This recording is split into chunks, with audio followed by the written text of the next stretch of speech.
Bueno, para todos nosotros es un gran gusto tener a Marcelo Saín acá en esta segunda parte de la clase. Como habíamos anunciado, vamos a tener un diálogo con Marcelo sobre sus últimas investigaciones que está llevando adelante. Ahora Bárbara seguramente nos lo va a presentar.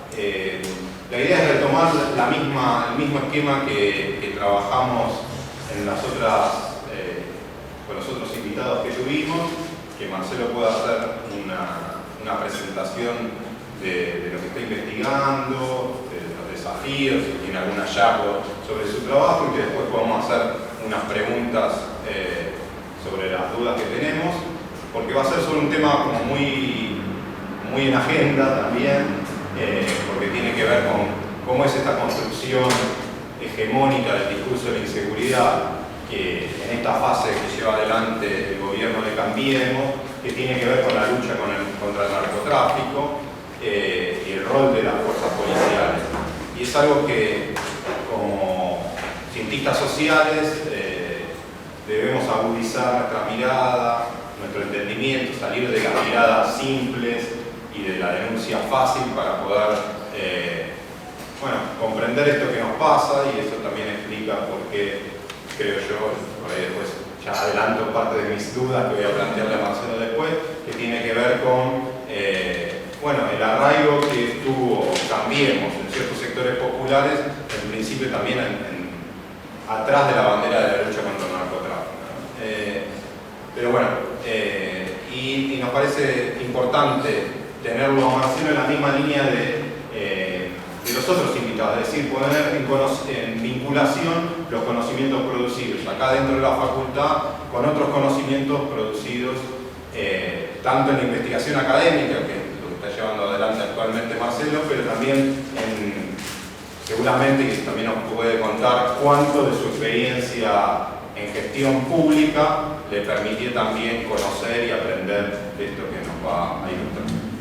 Bueno, Marcelo Saín, para quienes todavía no lo conocen, es magíster en Ciencias Sociales, con mención en Ciencia Política por Flaxo, doctor en Ciencias Sociales por la Universidad Estatal de Campinas de Brasil, es profesor investigador de la Universidad Nacional de Quilmes, director del Núcleo de Estudios sobre Gobierno y Seguridad en la UMED, fue director de la Unidad de Información Financiera, abocada a la investigación del lavado de dinero y los delitos conexos entre el 2001 y 2005, así como también viceministro de Seguridad de la provincia de Buenos Aires entre 2002 y 2003, e interventor de la Policía de Seguridad Aeroportuaria entre 2005 y 2009.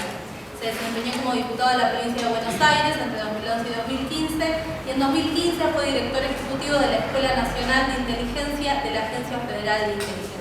Escribió varios libros, entre ellos algunos que tienen unos capítulos como bibliografía en la materia, así que acá está la bibliografía. Me imagino que no sacan fotocopias. No, todos comprados.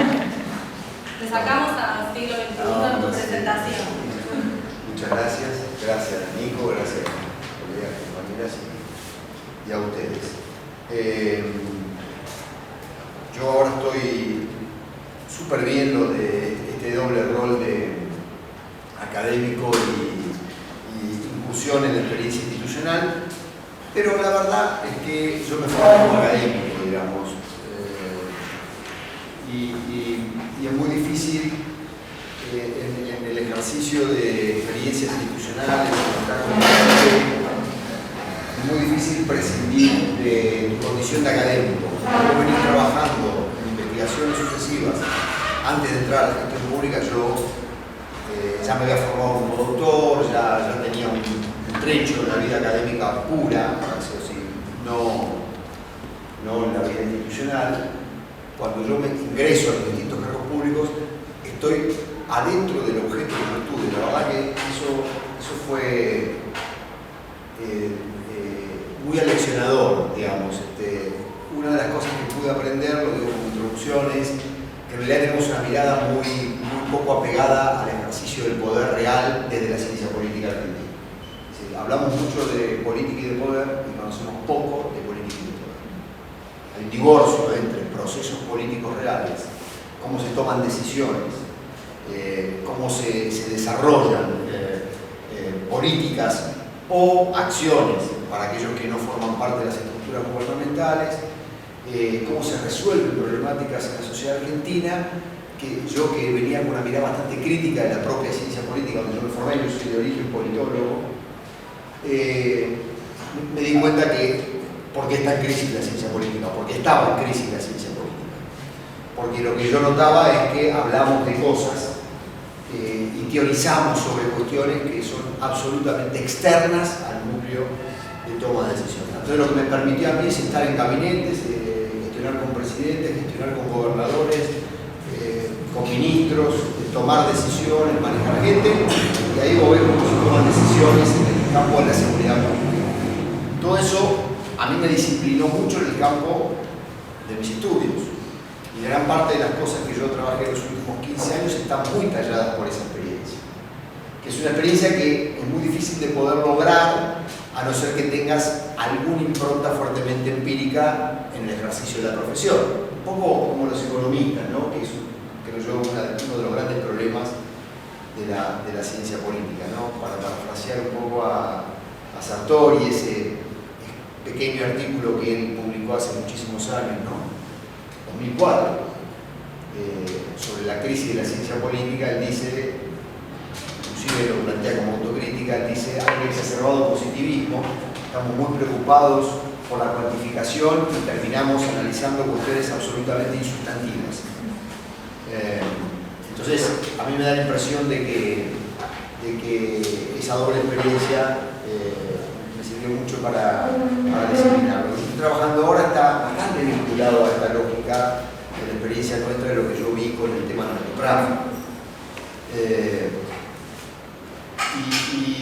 Y decidí desde hace ya 2 o 3 años, antes de salir de la última responsabilidad institucional, sabiendo ya que volvíamos a la vida académica plenamente, porque aún por la eventualidad de que ganara Scioli, volví a la vida académica plenamente.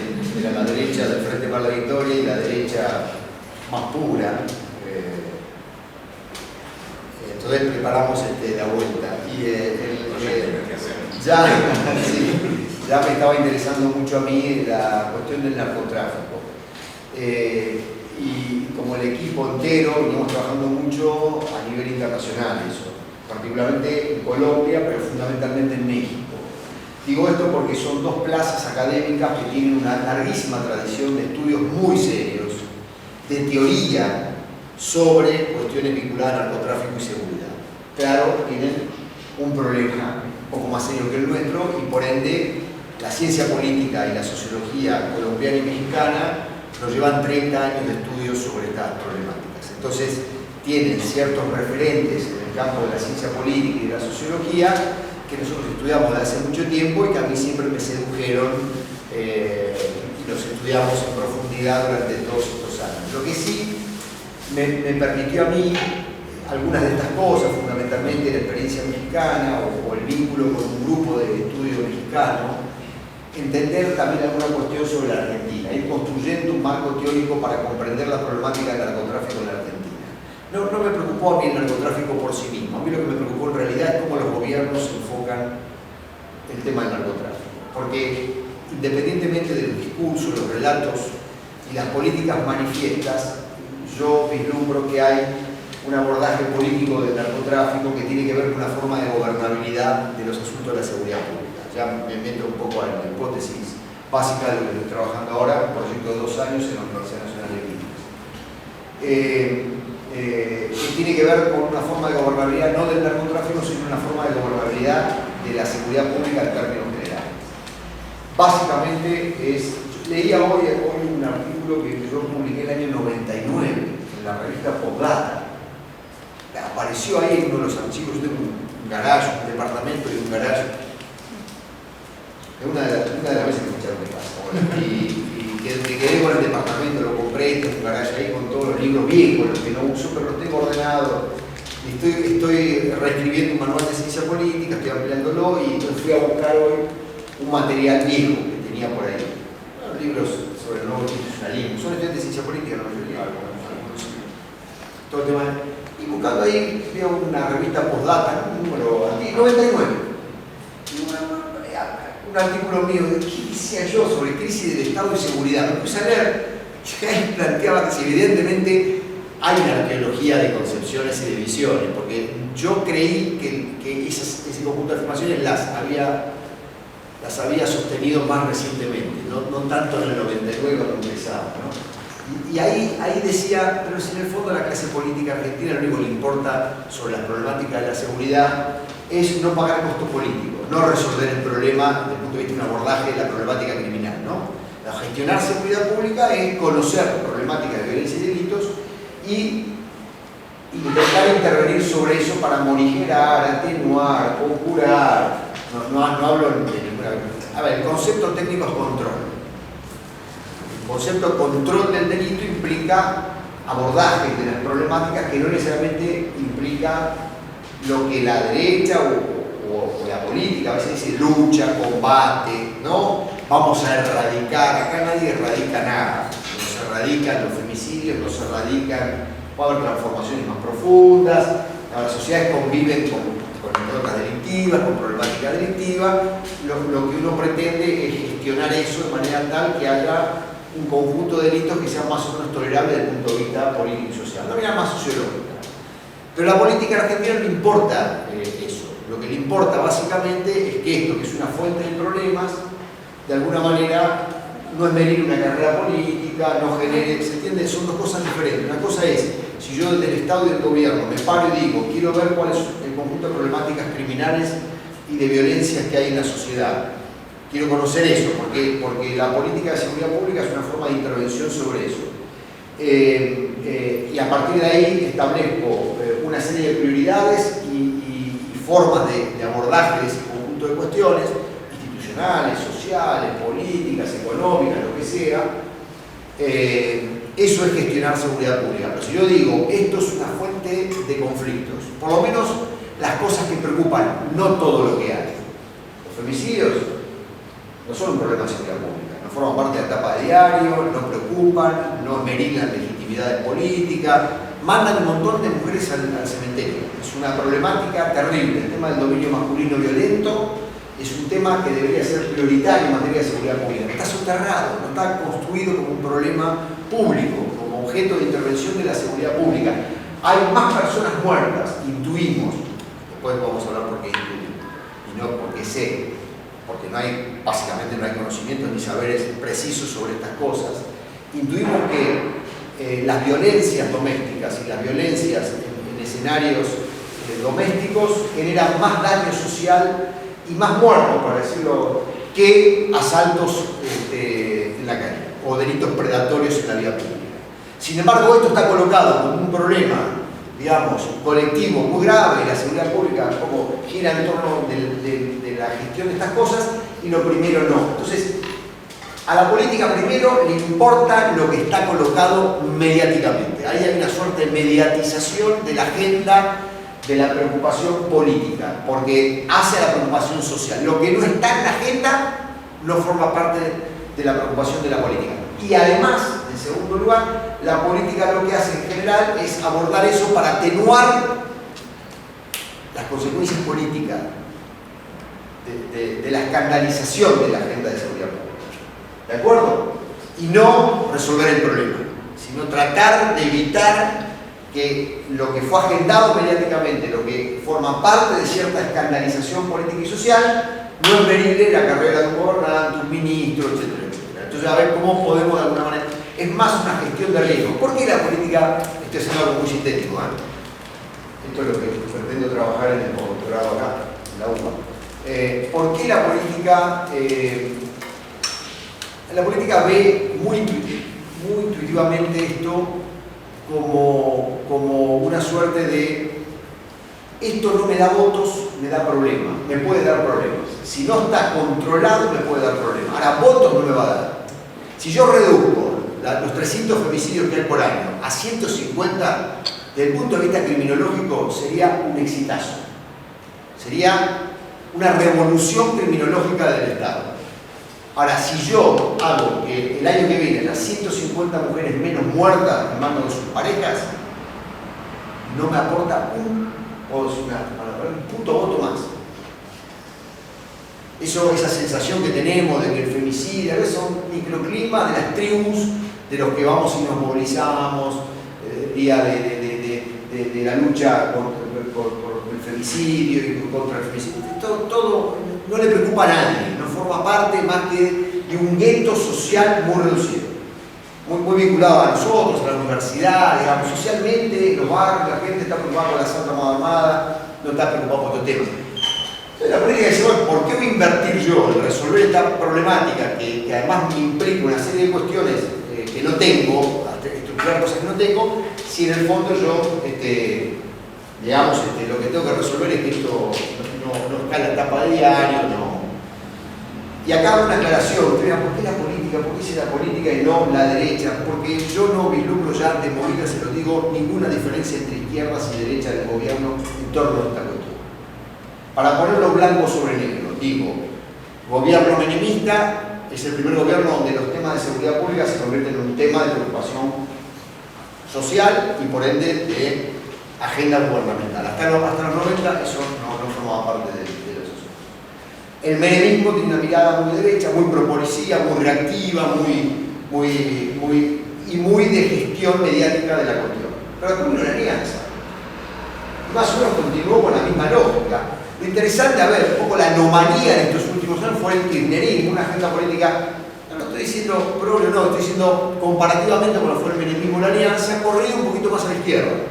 Una agenda política más de inclusión, más progre en materia social, económica. Sin embargo, la agenda de seguridad fue una agenda de derecha, una agenda reaccionaria. Fue una agenda donde el ministro de 6 años y medio del kirchnerismo manejando la seguridad fue Aníbal Fernández. ¿De acuerdo? Tuvieron un año, Belis, un tipo de la derecha, pero un tipo reformista, que fue la experiencia más reformista que tuvo el kirchnerismo, y después lo tuvo 6 años y medio al frente de la seguridad pública Aníbal Fernández, un conservador de la provincia de Buenos Aires, un tipo del Partido Justicialista de la provincia de Buenos Aires, con lo que todo eso implica. Y después estuvo un año ahí Nilda, que amaga un proceso de reforma y una serie de agendas mucho más interesantes, un relato, un discurso muy interesante, algunas iniciativas muy interesantes. Para el año y medio que interviene en el ministerio con Sergio Berni, que es quien maneja la seguridad durante el último tramo del gobierno, un tipo de la derecha, con todo el discurso típico de la derecha, con la diferencia que Aníbal es una persona, un PJ inteligente, brillante. Este otro ni siquiera tenía ese atributo de ser una persona que sepa defender una polémica. Entonces dice, los colombianos hicieron aumentar el delito en la ciudad de Buenos Aires. Por supuesto, como este es un país de estúpidos y periodistas muy estúpidos, nadie le pregunta, bueno, díganme usted dónde saca esta información. Se la dijo el comisario que lo estaba trasladando a la conferencia de prensa, y le pasa lo que le pasa a todos los políticos, que es, no conocen del tema, son muy aprensivos, son caraduras, aceptan gestionar lo que no conocen, la seguridad pública, les toca porque, bueno, me ofrecieron esto dentro del gabinete, no importa estar dentro del gabinete, no importa si sé mucho, sé poco el tema, hay un cierto temor, te leen, te llaman, a los que estamos vinculados a la política, se juntan con vos, nos tomamos la mano, lloran, a veces de vez en cuando se emocionan, pero a los 6-7 meses de la gestión política empieza a decir, no es tanto como decía Alonso, sus artículos, Isaí. Los comisarios no son tan complicados. Empieza lo que llamo yo el síndrome de Estocolmo de los gobernantes con relación a la policía. Algunos llegan al cómodo de empezar a hablar afirmativo, negativo, Natalia, positivo, negativo, ya esos tipos están absolutamente reconvertidos para el lado de los malos. Pero los que no están así empiezan con al final empieza lo que yo llamo el saber práctico, esa es la sociología, ¿no? Digo, ¿no?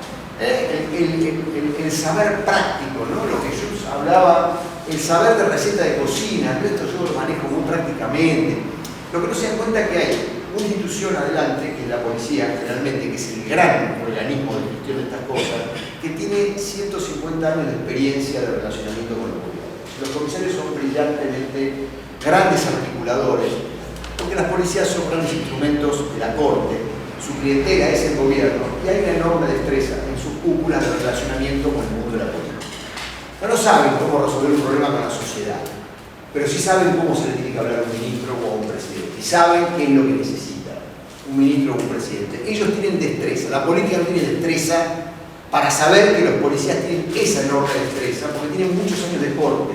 Cuando vos ya tenés más de 20 años de antigüedad en la institución policial, vos ya sabés, empezás a aprender a relacionarte con el poder político. O sea, ellos tienen más años de relación cuando llegan a las cúpulas, más años de destreza discursiva, narratoria, interpretativa, de acuerdo, y de acciones. Tienen más destreza de ese tipo de relacionamiento con el mundo de la política que lo que el mundo de la política tiene, son generalmente improvisados, advenedizos, con relación a la policía. Entonces, esa caja negra, digamos, es tamizada, no la conocés si no tenés expertise en leer el mundo de la política, vos crees que la voz de la cúpula es la voz de la institución. Y ahí hay enormes, al final no son tan así, la cosa no es de otra manera. Digo, formé parte de gabinetes con gente honesta, gente que me ha planteado tú, ¿a vos te parece que es como nosotros pensábamos al comienzo? Pero no voy a dar nombre, porque hay gente honorable, gente honesta, digamos, provincia de Buenos Aires. Escuchame una cosa, ¿qué creías que iban a venir? ¿Con un tiro de marca a hablarte a vos acá en el saco? O sea, con una oreja de un tipo cortado en el bolsillo, con mancha de sangre de una sesión de tortura. O sea, estos tipos saben hablar, se hicieron la dictadura, agregan las heces, no como Messi, digamos, agregan las heces al vocabulario en la parte final. Son tipos que ya es una burocracia experta. Y entre otras cosas, la expertise de esa burocracia es la expertise del vínculo con la política.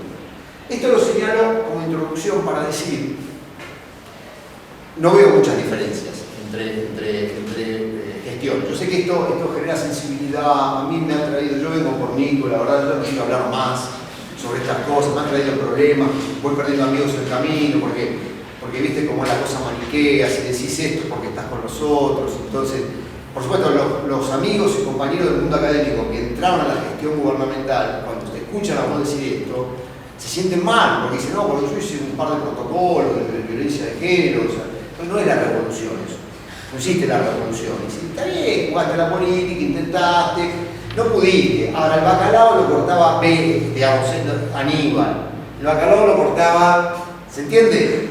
El bacalao lo cortaba Sergio Berni, ¿no? Digamos, ustedes piensen que el Frente para la Victoria, en la provincia de Buenos Aires, el hombre que puso Néstor Kirchner, se llamaba Scioli, y el ministro fue Ricardo Casal, el hombre de la dictadura. O sea, y cuando entra Alejandro Granado, que fue el último ministro de Seguridad, fue con la convalidación de Cristina Fernández. O sea, Daniel nunca hubiera designado a un ministro sin eso. Aparte, yo estaba negociando con ellos la ley de policía municipal, con lo cual conocía las negociaciones de Granado, que se había ofrecido él a ser ministro, y Cristina dijo, interesante, la verdad, un tipo tiene esos saberes un poco travestidos, ¿no? Si fue intendente de Ezeiza y resolvió el problema de la inseguridad de Ezeiza, va a ser un gran ministro de seguridad. Entonces digo, la manifestación de un gobierno que tuvo una agenda política, para decirlo de alguna manera, más progre que los otros, también es de derecha. O sea, la seguridad pública ha sido, por de alguna manera, una suerte, digamos, de continuidad en el tiempo. Yo no veo muchas diferencias en lo sustantivo entre este gobierno, más allá del relato, y las prácticas institucionales con relación al gobierno anterior. Esto como académico lo digo, pero también lo he visto como funcionario. Este es el marco para decirles que en realidad no es esto lo que yo estoy trabajando en el proyecto, es para decirles, a ver, ¿qué pasa con el narcotráfico?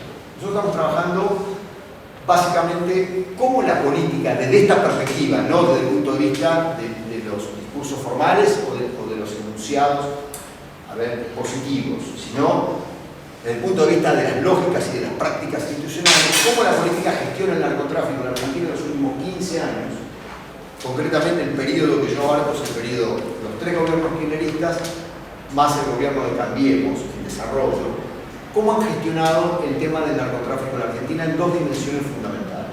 Yo creo que el narcotráfico se transformó en nuestro país en dos núcleos. Un núcleo es la Argentina fue relanzada en los últimos años como consecuencia de transformaciones en Sudamérica de la ruta de tránsito internacional, nuevamente en una ruta de tráfico a través de la Argentina para el mercado europeo, fundamentalmente cocaína colombiana. Entonces hubo un relanzamiento de todas esas rutas. Eso está muy traccionado por el tema de estructura de comercio internacional, etcétera, y estructura financiera y económica de cada uno de los países. La principal ruta sudamericana es Brasil, es lo que llama la ruta Caipira, todo lo que es el centro de San Pablo. ¿De acuerdo? Esa ruta es nueva. Brasil habitualmente era una ruta más por el lado amazónico y por Río de Janeiro, pero en los últimos tiempos toda la ruta caipira se ha convertido en una ruta muy importante. Pero la segunda gran ruta hacia el sur de comercio de cocaína, fundamentalmente hacia Europa, es Argentina. Entonces hay una rearticulación en los últimos 15 años de esta ruta. Había estado bastante paralizada. ¿Por qué? Porque los colombianos mandaban derecho el producto vía el Caribe al principio, después vía los mexicanos allá. Justamente el problema con los mexicanos es que los mexicanos empezaron a monopolizar la colocación del producto colombiano en Estados Unidos, con lo cual los colombianos empezaron a buscar rutas para colocar el producto ellos directamente en Europa. Por una sencilla razón, la rentabilidad más importante del narcotráfico está en el tráfico. No está ni en la producción ni en la comercialización minorista. La comercialización minorista te maneja un 30% de la rentabilidad, te maneja un 60% de la rentabilidad del tráfico y un 10% de la rentabilidad de la producción. Hay una disparidad entre mercancía y capital muy interesante. Cuando vos tenés la etapa de producción, esto lo hago en paréntesis, pero para que entendamos un poco las lógicas esta, ¿no? La producción, en la primera etapa, generalmente se desarrolla en lugares periféricos. Y esa producción hay un componente de mercancía mayor que de capital. Y ahí está concentrado la posibilidad de criminalización más alta de las tres etapas. Hay una disparidad de criminalización. Ahí la producción son los sectores más débiles del narcotráfico. Eso realmente se produce en los países productores, Afganistán, amapola, cocaína Colombia, Perú, digamos, en menor medida, zonas muy periféricas dentro de esos mismos países, etc. Todo lo que es el tráfico internacional ya más complejo y ya empieza el componente de mercancía, sigue siendo la unidad fundamental económica del tráfico, pero ya empieza a jugar un rol más importante el componente capital, ya ahí se juega mandita y ya hay un nivel de rentabilidad muy importante. Y la última etapa, que es el mercadeo minorista, es en general los países consumidores, con lo cual la rentabilidad es muy importante. Ya vos estás hablando de un 90% de la rentabilidad del narcotráfico entre el tráfico y la comercialización minorista. Para que se entienda un poco. Entonces, el control de las rutas es importante. Los colombianos perdieron básicamente gran parte de la etapa de tráfico, hasta México van, de ahí ya no pueden ir más, y perdieron prácticamente, vean el último informe de la DEA, el comercio minorista en Estados Unidos. Los colombianos ya no manejan más el mercado interno en Estados Unidos, lo manejan casi monopólicamente los mexicanos. Primera transformación, los gobiernos argentinos cómo han enfocado este tema, cómo han visto este tema. Segunda cuestión, están estudiando, sí. Segunda cuestión, los mercados internos. Argentina no tenía mercados internos altamente diversificados y estructurados de drogas prohibidas. Eso es un fenómeno de los últimos 15 o 20 años. Cuando digo mercado, digo toda una estructura económica de abastecimiento, finalización de fabricación, proliferación de cocinas, estoqueo, preparación, la articulación de una red de distribución y la distribución, la comercialización minorista. No estoy hablando de consumos. Nosotros, los que estudiamos seguridad, los consumos son válidos para entender la magnitud de los mercados. Pero nos interesan los mercados no tanto el tema de los consumos, sino tanto el tema de la criminalidad. Porque la particularidad de estos mercados son mercados ilegales y que las redes que abastecen estos mercados son crímenes, son criminales, son redes criminales, son grupos ilegales. Entonces, la investigación nuestra tiene que ver con estas dos dimensiones. Y lo que empezamos a trabajar fundamentalmente en el primer aspecto, bueno, empecemos por mercados ilegales. Voy a la síntesis, ¿no? Bueno, si quieren, nos metemos en los casos. Pero a diferencia de todo lo que hemos visto en los últimos años, tanto el gobierno kirchnerista como el gobierno de Cambiemos nunca han dicho más o menos nada en torno de la estructuración de mercados internos en Argentina. Si ustedes toman todo lo que es formulación de política, discursos, resoluciones, decretos, leyes, relatos, todo lo que el mundo de la política dice sobre el narcotráfico no se refiere a la problemática vinculada a mercados internos.